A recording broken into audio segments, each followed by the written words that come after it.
Bonjour à tous, j'espère que vous allez bien. On se retrouve pour le brief du jeudi 10 mars 2022. Aujourd'hui, comme d'habitude, la base de tous les briefs, on parlera du Bitcoin, on parlera également de BNB. J'ai choisi BNB aujourd'hui qui peut être intéressant, un petit peu un leader des altcoins.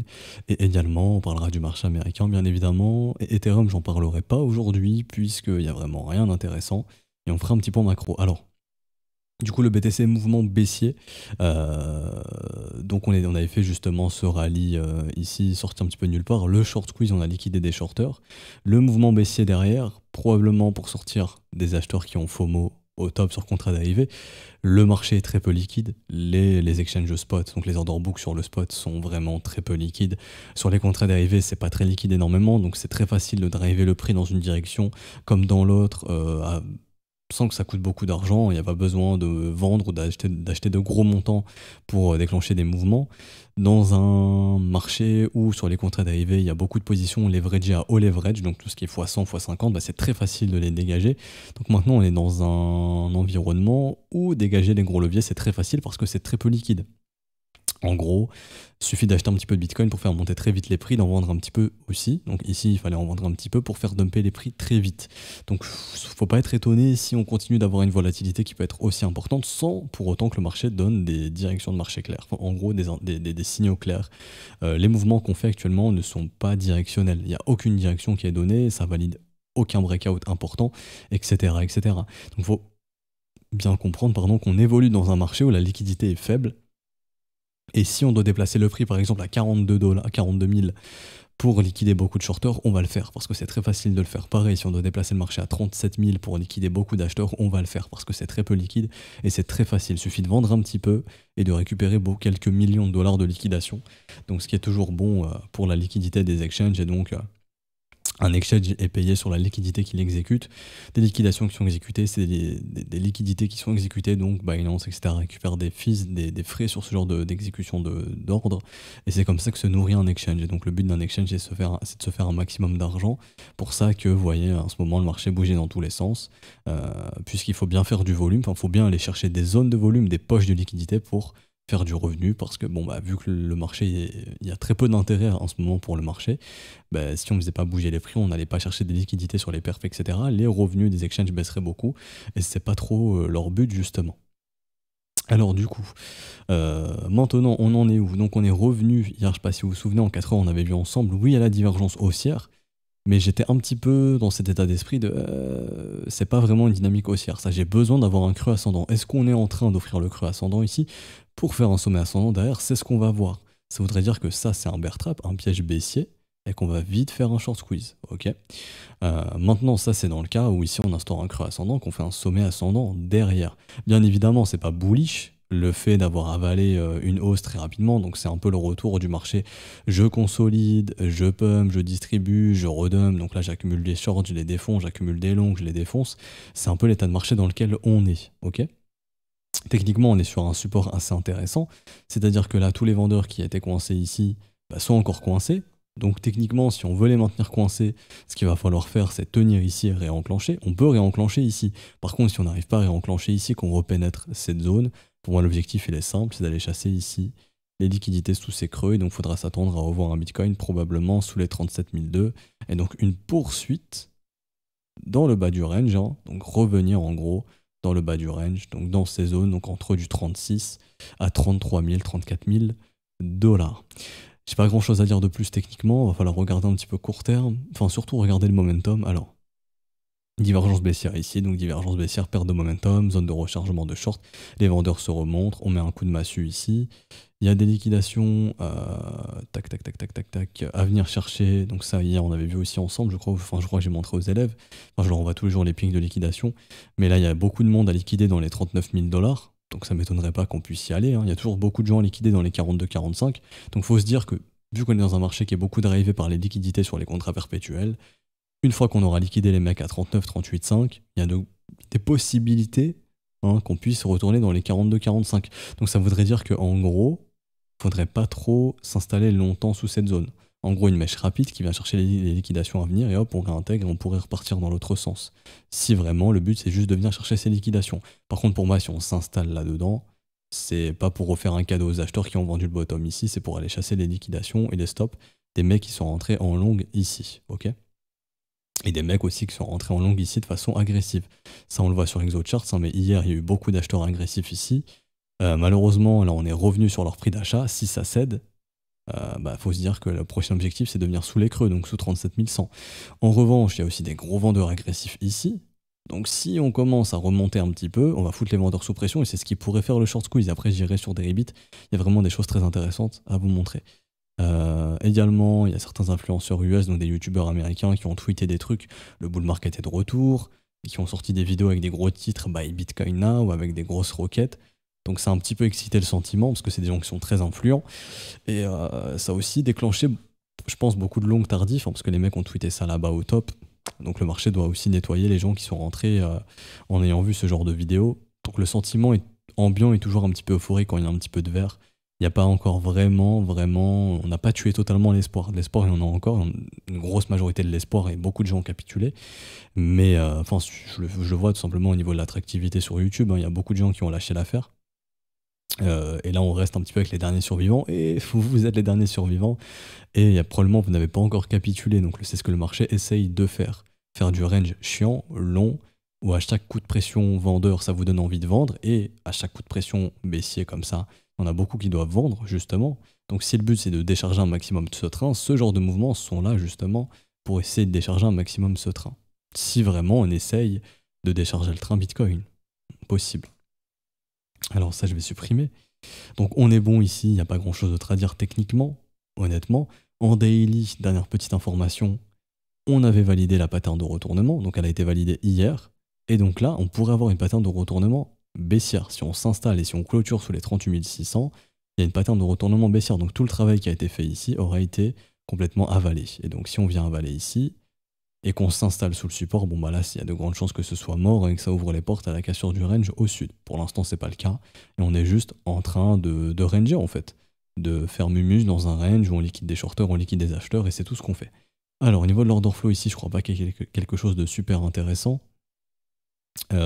Hausse du ratio long, donc on pourrait interpréter le fait que les gens, ça y est, tentent de capturer le dip, sauf que l'open interest diminue. Donc là, il y a de grandes chances qu'on ait beaucoup de mecs qui clôturent du short ici à nouveau. Donc si on a des whales qui étaient en short depuis longtemps, par exemple depuis les 55, 60 000, qui ont gardé des positions, etc., ils sont peut-être en train de distribuer leurs shorts. En tout cas, je vais pas dire que c'est ce que nous indique l'open interest, mais l'open interest ici nous indique qu'il y a beaucoup de positions short qui sont en train de se clôturer. Et s'il y a des whales qui clôturent leurs positions short, c'est peut-être qu'ils s'attendent plus trop à du mouvement baissier, que leur but c'est de distribuer leurs shorts pour peut-être reconstruire du long derrière. Par contre, si on continue de voir le prix baisser, qu'on revoit les open interest monter et des ratios longs qui montent, ça c'est mort. C'est-à-dire que les gens là sont en train de capturer le dip avec du levier, il faudra s'attendre donc à plus de mouvements baissiers pour continuer de sortir ces acheteurs qui peuvent ne pas lâcher l'affaire. Également, les fundings étaient redevenus assez positifs, ce qui peut témoigner d'un enthousiasme un peu trop important. On est en train de retrouver des fundings négatifs. Oups, ici, je vais y arriver. Des fundings négatifs, ce qui pourrait indiquer que le sentiment bye bye bye bye est peut-être en train de quitter un petit peu le marché. Également ici j'ai tous les indicateurs de spreads de tous les exchanges, c'était fortement remonté sur Binance, donc ce qui veut dire qu'il y a eu pas mal de FOMO ici en termes de contrats dérivés, et donc là on redip et donc là on retourne vers des spreads assez négatifs. Donc là les gens commencent à potentiellement redevenir bearish sur les contrats dérivés sur ce genre de dip. Binance, bon je m'en fous un petit peu ici de Ethereum, plutôt le Bitcoin qui m'intéresse. Également sur OKEx, on avait repris des spreads positifs, là on reprend des spreads négatifs, FTX de même, Bybit de même, enfin Bybit c'est toujours été négatif, et Deribit aussi. Donc il y a eu un petit sentiment d'euphorie un petit peu hier, un petit peu trop bullish qu'on est en train de nettoyer, à voir jusqu'où on va nettoyer ce sentiment bullish. Donc, si on clôture dessous, vous savez que ça ouvre les portes à revenir dans ces corps de chandelle, et si jamais on s'installe sous ces corps de chandelle, bon bah là c'est probablement mort, hein, parce que là tous les acheteurs qui ont accumulé ici vont être sous pression et ils n'auront aucun d'autre choix que soit d'être vendeur ou soit d'activer des stops, donc une pression vendeuse supplémentaire. Et maintenant, ce qui est très intéressant, c'est sur Deribit, c'est l'exchange que je regarde le plus en ce moment. Alors ça, je vais supprimer, je vous expliquerai ça après, parce que j'ai vu avec les élèves. Pour faire simple, il y a des gros ordres buy de dip qui ont été posés sur Deribit. On parle en 500 000, 700 000, voilà, 500 000, 200 000, 500 000, 500 000, 500, 600K, 500K, 500K, 500K. Donc des gros ordres de 500 000, 1 300 000, 500 000, etc., 600 000. Donc des gros ordres d'achat qui ont été, enfin, en gros des gros ordres qui ont été posés. Maintenant, l'interprétation, c'est la suivante. Ça va être de déceler si c'est du take profit de short ou l'exécution de long. Pour faire ça, je regarde l'open interest et le CVD. Si le CVD chute, c'est qu'on a beaucoup de sell market. Et si l'open interest il monte, c'est que ces ordres ne sont pas exécutés par des liquidations de long, mais plutôt par des shorts qui s'ouvrent. Donc je m'explique. Mon interprétation est que dans ces zones ici, il y a des grosses whales qui sont rentrées en long, enfin des grosses whales ou non, peu importe, mais généralement des ordres très compacts comme ça, c'est généralement des whales qui rentrent. Donc on peut imaginer que dès 40 500 jusqu'au 39 500, il y a des grosses whales qui sont rentrées parce que l'open interest est monté. Donc si ça avait été de la clôture de short, donc du take profit de short, l'open interest il est censé rester stable. Puisqu'on aurait eu des shorts qui auraient exécuté des clôtures d'autres shorts. Donc 1 moins 1 égale 0. Par contre 1 plus 1 égale 2. Et donc 1 plus 1, ça fait bien monter l'open interest monte. Ok, 1 plus 1 égale 2, 1 moins 1, 0. Donc 0, l'open interest il reste stable. 1 plus 1 égale 2, il monte. Pourquoi je dis 1 plus 1? Parce que un short qui ouvre un long, on est bien d'accord, il y a deux positions qui s'ouvrent. Donc l'open interest il monte. C'est exactement ce qu'on a eu ici. Ok, et il n'y a pas eu trop de liquidations longues. Donc on sait déjà que ce n'est pas des liquidations longues qui ont exécuté ces ordres ici. Donc mon interprétation est la suivante, c'est que dans cette zone de prix, on a des ordres longs qui ont été posés en buy limit, donc en gros un tas d'ordres longs qui ont été posés dans l'order book, qui ont été exécutés grâce à l'ouverture de short assez agressif. Ici on le voit sur le CVD, il y a eu beaucoup de sell market. Donc il faut se dire que sur Deribit, il y a pour, l'open interest va nous le dire, hein, on a un open interest qui est passé de 410 millions, grosso modo, à environ 415, 420 millions. Donc des millions d'ordres longs exécutés, mais surtout en face aussi du short. Donc il faut se dire ici qu'il y a des whales qui ont buy de dip et qu'il y a des mecs qui ont FOMO short dans ces ordres. Ok, donc à l'instant T c'est bearish. Vous allez comprendre pourquoi. Tant qu'on reste sous cette grosse box bleue ici, c'est bearish. Pourquoi? Parce que les mecs ici qui ont exécuté du long sont coincés. Et même si c'est des whales, il faut savoir que les whales ne gagnent pas toujours, et il y a des combats de whales. Et je vous montre pourquoi. Parce que par exemple, si vous prenez le Bitfinex leaderboard, donc les plus grosses whales de Finex, vous avez leurs gains et leurs pertes. Ici, par exemple, vous avez un mec qui perd 4 600 000 sur la semaine. C'est peut-être un mec qui est edgé, hein, et qui derrière ne perd pas 4 millions, mais qui en perd par exemple que 1 million, exemple. Ou ici, un mec qui gagne 1 80 000 sur un edge, mais derrière il en perd 2 millions, c'est possible. Mais bien évidemment qu'il n'y a pas que des whales qui gagnent et des retails qui perdent. Il y a aussi des grosses whales qui perdent entre elles et qui gagnent entre elles. Et il y a aussi des gros combats de whales, des fois des whales qui se font short squeeze, et c'est des mouvements qui sont déclenchés par d'autres whales qui, eux, avaient des intérêts à voir le prix monter. Et là, de ce qu'on sait actuellement sur Deribit, c'est qu'on a des grosses whales qui sont coincées dans les 40 500, 39 500, dans leurs ordres longs. Et donc, tant qu'on reste sous cette zone de prix, c'est bearish parce que c'est des mecs auxquels on peut foutre la pression en fait.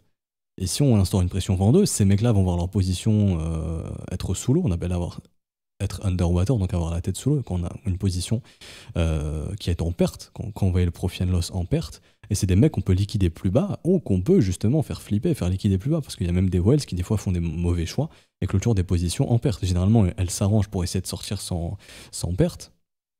Mais en gros, ici, tant qu'on reste dessous, c'est bearish. Par contre, si on voit le prix consolider ici et que cet après-midi à la session US, d'un coup, on remonte et qu'on commence à s'installer au-dessus de ça, là, ça devient hyper bullish. Parce que là, ça deviendra, en gros, ces whales qui sont en long qui repassent à break-even, voire en gain. Et du coup, vu que l'open interest monte, on sait qu'il y a beaucoup de shorters ici qui ont exécuté du short aussi dans ces positions. Donc il faut se dire que sur Deribit, la zone des 39 500, 40 500, elle est extrêmement importante, parce qu'il y a un paquet de whales qui ont long, mais il y a aussi un paquet de mecs qui ont peut-être FOMO short ou pas, s'ils ont raison, mais qui ont vraiment sell market, qui ont ouvert du short massivement dans ces ordres de long. Et donc, simplement, si on remonte ici, ok, là, si on remonte au-dessus de cette box, il faudra s'attendre à un méga short squeeze derrière, parce que là, ces mecs qui ont FOMO short vont littéralement se faire défoncer. Et c'est ce qui pourrait donc faire que ça, c'était un bear trap, et d'un coup, big candle verte, et on vient complètement rafler ici tous les ordres stop. Enfin, oui, au-dessus des 42 006, c'est très vite retourné dans les 43, 44. Et donc, c'est ce qui donnerait le jus, justement, pour aller chercher les big liquidations qui attendent jusqu'aux 45 000 $. Ça, c'est une hypothèse, ok? C'est une hypothèse, c'est pas... je ne lis pas l'avenir, et c'est pas une science infuse, ok? C'est juste une hypothèse avec ce que j'ai sous les yeux et de ce que je vois sur Deribit. C'est différent selon les exchanges, c'est différent de Binance, c'est différent d'FTX. Mais par exemple, si on prend ce scénario qui est OK, si on regagne ces niveaux de prix, il y a beaucoup de shorters qui vont commencer à être en sueur et qu'on peut squeeze derrière. Ça, c'est aussi un truc que je vous avais montré au bottom. On a fait exactement le même raisonnement. C'est pas basé sur du vent ou autre, c'est vraiment voir ce que les gens font. On avait vu, bon, ça charge pas. Si ça charge ici, je sais pas si vous vous souvenez, mais on avait vu la même chose. Ici, des gros ordres de Wells qui étaient déjà placés en longue. L'open interest qui a explosé ici, beaucoup plus que ce qu'on a maintenant d'ailleurs. Et donc, on savait ici qu'il y a des grosses Wells qui ont déclenché du long et des mecs qui ont FOMO short dedans. Pourquoi ça? Parce que là, on le voit au niveau du CVD, le CVD qui s'effondre ici. Là, il y a beaucoup de mecs qui sont venus FOMO short dans les ordres de longue. Bon, derrière, il se passe quoi? Gros short squeeze derrière. Vous voyez ici, là, la grosse bougie verte. Bon, on pourrait refaire exactement la même chose. C'est-à-dire que, je le répète, mais si on regagne les 40 500, derrière, ça ouvre littéralement les portes à faire un gros short squeeze. Ok? Et donc, du coup, à une grosse bougie verte, si on ne donne pas un gros breakout comme ça, il y a un truc qui monte fortement.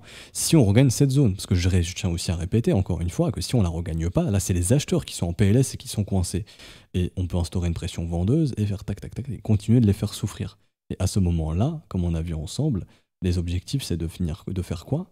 De venir bouffer les zones de stop sous ces creux ici, donc d'aller au moins sous les 37 100 $. Ok? Vous avez un petit peu le topo. Si on n'arrive pas trop à réenclencher très vite ici, à regagner les 39 500, 40 500, il y a de grandes chances qu'on puisse faire de la continuation baissière et aller au moins sous les 37 500 très probablement. C'est ce qu'il faut se dire pour la journée.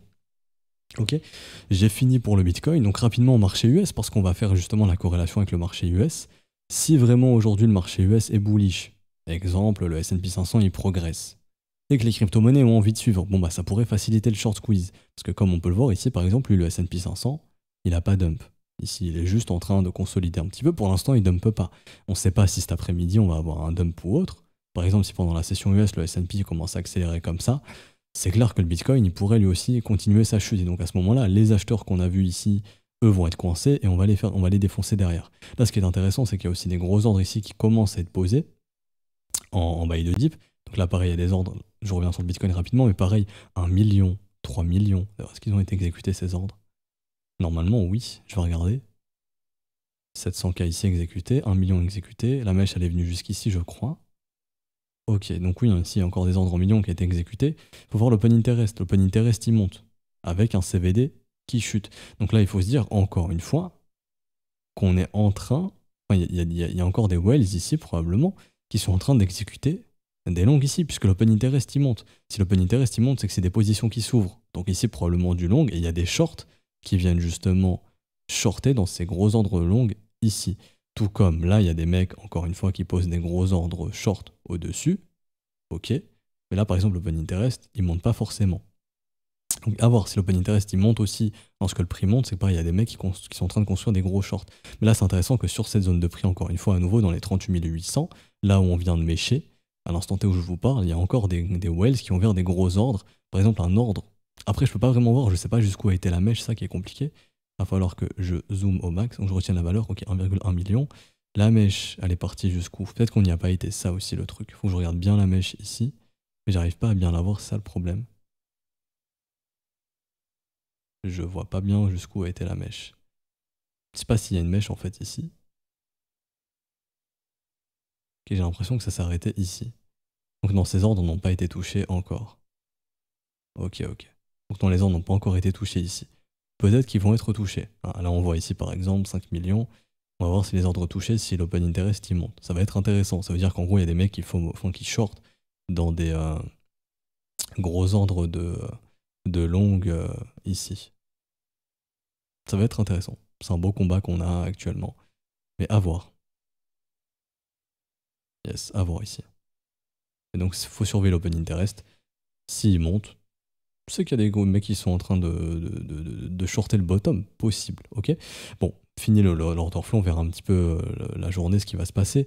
Je retourne sur le S&P 500 rapidement. À voir le S&P 500. Si le S&P 500 nous fait un mouvement baissier, ça va accentuer la chute de la crypto-monnaie potentiellement, parce que c'est assez corrélé quand même au S&P 500. Enfin, hier, une grosse bougie sur le S&P 500 qui fait une grosse bougie également, le Bitcoin. Hein, donc c'est assez corrélé. Et donc, ici, la pattern de retournement s'est légèrement confirmée sur le S&P 500, donc c'est assez encourageant. Maintenant, ce qu'il faudrait, c'est aujourd'hui confirmer, hop, revenir au contact de la trendline et tenter de breaker celle-ci. Ok. Un indicateur aussi très simple qui fonctionne beaucoup mieux sur le marché indice que sur les crypto-monnaies, c'est le biais institutionnel. Tant que le biais institutionnel, donc les EMA9 et EMA18 sont bearish, on peut considérer que la tendance restera bearish. Par exemple, le biais est bearish depuis le 14 janvier 2022, bah, la tendance est bearish, jusqu'à ce qu'on ait un biais qui redevienne bullish. Ça pourrait être annonciateur de bottom, par exemple, sur le S&P. Exemple, pendant la chute Covid de mars, enfin la crise Covid en mars et la grosse chute des indices, quand le biais est redevenu bullish, bon, on a eu un sacré bottom, et ensuite il y a eu la tendance haussière et la tendance haussière et la tendance haussière. À voir quand est-ce que ces biais vont redevenir bullish. Pour l'instant, c'est pas le cas. Il y a même des M qui sont dessinés sur le biais, donc ça c'est plutôt bearish. Ok. Donc à l'instant T, c'est pas le moment de call, donc d'annoncer un bottom sur le marché américain. Le bottom, on pourra l'annoncer quand on aura le W ici. Tant qu'on n'a pas ça, il n'y a pas de bottom. Donc les pressions vendeuses sont toujours possibles sur le marché US, et c'est ce qui peut entraîner bien évidemment des pressions vendeuses aussi sur le Bitcoin qui suit pas mal justement l'évolution du marché américain. On a du coup le gold, enfin on a Goldman Sachs qui a annoncé les 2500 $ pour le gold. Il faut savoir que quand Goldman Sachs annonce une target, c'est généralement un top. Maintenant, est-ce que c'est le top? Peut-être pas. Par exemple, ils annoncent 2005, mais eux, ils comptent vendre à 2200, 2300. C'est totalement possible. Mais là, de commencer à voir du Goldman Sachs annoncer bullish pour le gold, c'est peut-être que justement, c'est les indices qui vont redevenir bullish. Alors, si Goldman Sachs annonce du 2005, ça sera peut-être pas le cas, et c'est peut-être même un message en gros, oui, acheter de l'or, ça va monter parce qu'on doit distribuer. Il faut le prendre comme ça, hein, quand des grosses institutions, style Goldman Sachs, JP Morgan, etc., annoncent des targets, c'est généralement pour vendre. Ou pareil, s'ils annoncent un Bitcoin à 20 000, c'est qu'ils ont envie d'acheter avant, et que les gens vendent jusque 20 000 pour qu'eux puissent construire leurs ordres d'achat tranquillement, et que les gens attendent 20 000 et qu'on n'y aille pas, parce que les institutions achètent avant les targets qu'ils annoncent et vendent généralement avant les targets qu'ils annoncent également. Pareil, quand JP Morgan annonçait 140 000 $ pour le Bitcoin, quand on était aux environs des 60 000 en avril-mai 2021, bon, bah, on n'est jamais monté jusqu'à 140. Du coup, pas grand chose à dire. Le dollar index qui fait un repli baissier, donc ça peut faciliter les cryptos et les indices. À voir, il y a aussi une pattern de retournement baissière.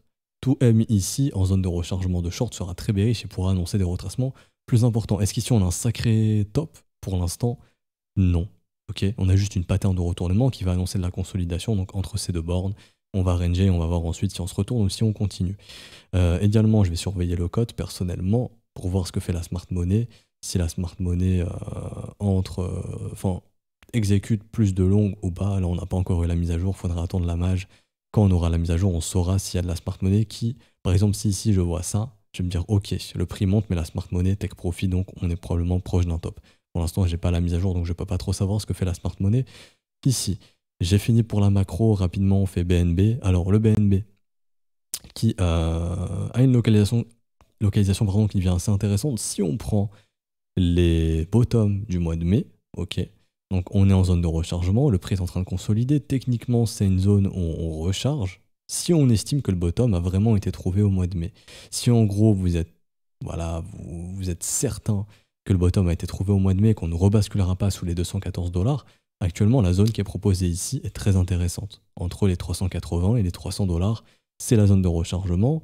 Ce qu'on voudrait y voir, si vraiment c'est bullish, c'est des structures de retournement.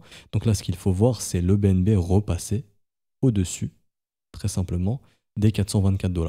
Si on repasse au-dessus des 424 $, il y a vraiment un signal bullish et on pourrait se mettre à retracer le mouvement baissier.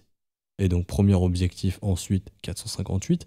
Et un autre objectif, par exemple au printemps, en avril-mai, entre 600 $ et 540 $. Si on revient dans ces zones au mois de mai et que tout le monde est euphorique, c'est un gros signal d'exit, je pense, de redécharger du BNB. Maintenant, si vous êtes investisseur long terme, pour moi, c'est pas cette zone qui est censée vous intéresser. Donc, je vais la supprimer. Pour moi, la zone qui est censée vous intéresser en tant qu'investisseur long terme, c'est la zone entière, donc du bottom jusqu'au top. Et donc, c'est ici, entre du 260 et dans un premier temps jusqu'aux 155 $. Ça, c'est la zone long terme qui est censée vous intéresser pour de l'investissement long terme. Est-ce qu'on sait si on va y aller? Non. Mais vu que je ne sais pas où va aller le marché, parce que pour l'instant, le marché prend aucune direction claire. Enfin, en tout cas, la dynamique de BNB est bearish, jusqu'à preuve du contraire. Ça c'est bearish, jusqu'à ce qu'on puisse revoir du W qui inversera tout ça. Donc, si par exemple je veux investir dans le BNB, mais je ne sais pas jusqu'où va aller le prix, bah, j'agis comme un pro. Généralement, le pro, même si le pro ne sait pas jusqu'où ça va aller, ils gardent du cash pour acheter des bonnes zones. La bonne zone, c'est quoi? C'est la zone de rechargement. Donc si vous voulez investir dans le BNB, là au niveau de l'analyse technique, la bonne zone, elle est entre 228 et 130 dollars. Donc ça vaudrait le coup. Pourquoi je dis je donne cette zone? Parce que c'est un creux dans le volume profile. C'est des zones où le marché peut nous indiquer justement des zones dans lesquelles on a besoin de faire du business et surtout des zones dans lesquelles on peut capturer beaucoup de liquidités. Pourquoi ça? Parce qu'ici on a beaucoup de stops. On a des gros creux ici où il y a beaucoup de stops qui sont en train de s'accumuler dessous et ça c'est des whales qui peuvent justement venir accumuler toutes ces zones de stop. Parce que si une fois qu'on bascule sous ces zones de prix, il faut se dire que toute cette zone, c'est des vendeurs bloqués. Donc ces vendeurs, on peut les faire vendre où? Bon bah, dans le creux, on est bien d'accord. Et même dans ce creux ici, encore une fois, je ne sais pas si on va y aller. Mais c'est comme ça qu'il faut réfléchir.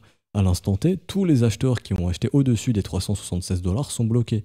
Et donc on regarde, mais techniquement, il y a tous les acheteurs d'ici, et donc tous les acheteurs d'ici également. Donc ça en fait un paquet des vendeurs, ça en fait un paquet de vendeurs possibles, potentiels, ok? C'est comme par exemple, admettons, on refait un nouvel attelage, bon, il faudra se dire que tous les mecs qui ont shorté ici, c'est des mecs qu'on peut liquider plus haut, ok? Bah, c'est pareil à l'achat. Quand on est sous un prix, enfin, quand vous voulez savoir justement est-ce que j'ai des acheteurs bloqués, vous regardez, est-ce que j'ai une longue période au-dessus de cette zone de prix? Oui, donc techniquement, j'ai potentiellement un paquet de vendeurs ici qui peuvent paniquer plus bas, et ça pourrait m'intéresser d'acheter justement la panique de ces acheteurs. Et donc, les zones de creux sont faites pour ça, où ici c'est littéralement entre du 220 environ jusqu'au 130. Donc, vu que je ne sais pas où sera le bottom du BNB, peut-être qu'il est en train de se former, mais à ce moment-là, il y aura le W, donc on aura un signal, ok? Mais s'il n'est pas en train de se former ici, je ne sais pas jusqu'où va aller le marché, donc comme un pro, ce que je vais faire, c'est que je vais étaler mes ordres, comme ça. Donc là, je vais mettre des ordres buy limit, et je vais attendre tranquillement. Je vais déjà les positionner. Si on y vient, je chope du BNB à un excellent prix, et donc c'est ça, être un trader, c'est saisir les bonnes opportunités au bon moment, et ici, c'est des entrées vraiment, c'est vraiment opportun d'entrer ici. Mais si le marché le propose et que moi je suis déjà all-in ici, comment je fais pour rentrer là-bas? Comprenez la différence entre quelqu'un qui va plutôt suivre ses émotions et à ça monte, faut que j'achète, à ça vend, faut que je vende, alors que le mec qui se construit un plan à l'avance, ok, je sais que là-bas on peut récupérer beaucoup de liquidités, pour l'instant j'ai aucun signe de retournement, donc cette zone pour le trading ne m'intéresse pas, donc ce que je vais faire, c'est que je vais déjà placer des ordres d'investissement là-bas. Si on y vient sur par exemple un gros mouvement baissier, je vais bien être content de récupérer du BNB de 210 à 130 dollars. Et là, je vais capturer des très bons prix sur le long terme. Si le BNB ne meurt pas, ce qui a peu de chances d'arriver, à moins que Binance fasse attaquer en justice, que l'exchange soit fermé et que voilà, Binance meurt, que le projet Binance soit totalement mort, des entrées là-bas, c'est vraiment des entrées long terme. Et s'il faut garder du cash pour acheter encore là-bas si on va plus bas, je le fais, parce que je ne sais pas jusqu'où va aller le marché. Donc, à l'instant T, personnellement, ce que je ferais moi, et je vous donne un petit peu mon raisonnement, c'est que tant que je ne vois pas de signe de retournement, BNB ne redevient pas intéressant, et les zones qui m'intéressent se trouvent ici. Pour moi, la vraie zone vraiment intéressante, et là je vais la mettre avec un vert plus foncé, pour moi c'est vraiment cette zone ici. Tout ce qui revient là-dedans, si je veux acheter du BNB en ordre limite, c'est-à-dire j'achète juste un bon prix sur le long terme, je hold, et mon objectif c'est de faire peut-être x2, x3, x5 dans les prochains mois, prochaines années, quand ça pourra remonter, c'est là-bas que j'achèterai dans un premier temps. Et je ne ferai pas all-in, je garderai du cash nécessaire, si jamais le marché revient dans cette zone de creux, pour acheter dans ces zones. Ok? C'est ça mon raisonnement. Et si jamais le marché fait le W avant, qu'il donne l'information qu'il se retourne, je peux rentrer sur le break du W avec un stop sous la structure ici, je me protège, comme ça si on perd cette zone, si on perd ce W, ma prochaine zone d'achat, elle est là-bas, et donc je vends avant que ce soit catastrophe, donc avec un bon risque de base, maximum 5% de risque, et donc derrière, ce que je fais, c'est qu'ensuite, cette liquidité utilisée ici, bon, j'aurai une petite perte, mais je peux la réutiliser là-bas à un bien meilleur prix. Ok? Et en revanche, si par exemple le W se forme et que le BNB repart, bah c'est bien. J'ai acheté le W, je suis dans le train, et allez, let's go. Et ma prochaine zone de vente, elle sera là-bas pour sécuriser les positions que j'ai pu prendre ici. Là, c'est un exemple de plan où je sais comment je vais agir en fonction de ce que va faire le marché sans connaître l'avenir. Et c'est pas ça le trading des fois, je vois en commentaire, oui, on sait pas si ça va monter ou ça va descendre, etc. Mais c'est pas ça le but. Le but c'est de, si on fait ci, on fait ça, je vais faire ci, je vais faire ça avec un stop, avec un rendement à ce niveau, je sais exactement ce que je vais faire et comme ça je vais pas agir selon mes émotions.